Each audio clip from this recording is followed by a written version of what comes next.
Navruz ayomingiz muborak bo'lsin. Assalom onajon, qavmlar o'quvchi. Tarix tashriqning yo'q nihoyasi senga bag'ishlanur. Muqaddas qo'shiq bu o'zbek elining o'z madhiyasi. Har yili bahorda Navruz tantana qiladi.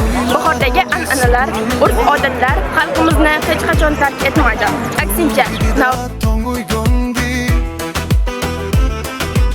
onam lagan somsa. Xudoy xalam hammamizning intimoqligimizni ko'rib, doimo mana shunday intimoqli bo'laylik, xohlasak. O'sib o'ynab Kelibsiz qo'shimizda bahorizgir qo'shiq ayt qolushla yuragimiz ochiq bugun Navrozga xush kelibsiz yangi yilga qadam bosib ko'kargan yer kulgan el dunyomiz yorug' bugun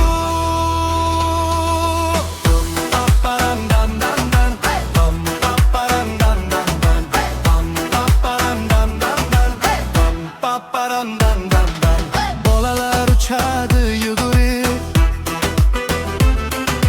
shodi bozor to'lgan shovqin